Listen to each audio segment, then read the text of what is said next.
আজকে আমরা ফেরাউনের শেষ পরিণতি সম্পর্কে জানব, যাতে আমাদের পরবর্তী প্রজন্মরা ফেরাউন যা করেছিল তা হতে বিরত থাকে। ফেরাউনের শেষ পরিণতি এতটা ভয়ানক হয়েছিল, আপনার গাও শিরে যাবে। এই নিয়ে আমরা আজকের এই ভিডিওতে খুবই সংক্ষেপে, একদম খুবই সংক্ষেপে আলোচনা করব। তো চলেন শুরু করা যাক। ফেরাউন যখন ঈমান আনলো না এবং বনি ইসরায়েলকেও তার দাসত্ব হতে মুক্তি দিল না, তখন আল্লাহ তাআলা মুসা আলাইহি ওয়াসাল্লামকে মিশর ত্যাগ করার আদেশ দিলেন। রাতের অন্ধকারে মুসা আলাইহিস সালাম বনি ইসরায়েলকে নিয়ে বের হয়ে পড়লেন। ফিরআউন হযরত মুসা আলাইহিস সালাম ও তার দলবলের মিশর ত্যাগের খবর শুনে সৈন্যবাহিনীকে নিয়ে তাদের পিছু ছুটল। অনেক অনেক বড় বাহিনীকে নিয়ে সে মুসা আলাইহিস সালামের পিছনে ধাওয়া করতে লাগলো।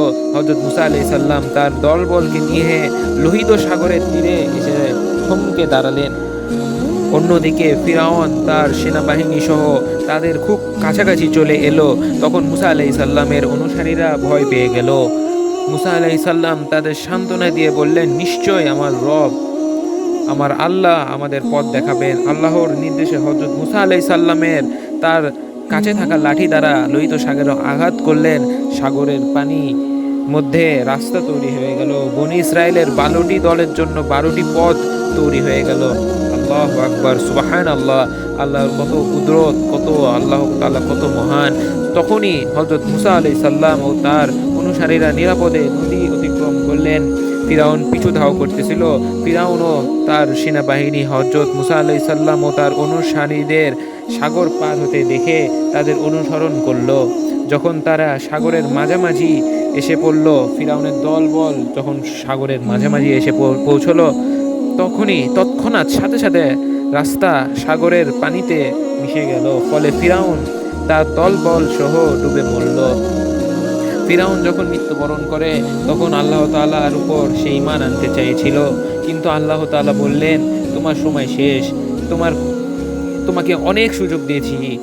আমার মুসা নবীকে তুমি অনেক জ্বালিয়েছ, তোমার আর কোনো সুযোগ নেই, তুমি এবার মরবে।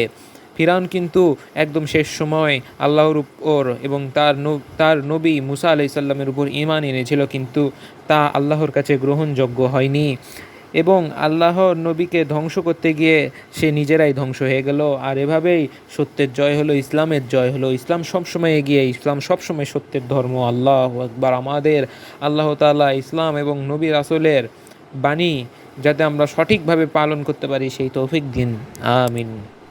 এবং চ্যানেলে নতুন হলে অবশ্যই সাবস্ক্রাইব করে দিবেন আরও ইসলামিক ভিডিও পেতে।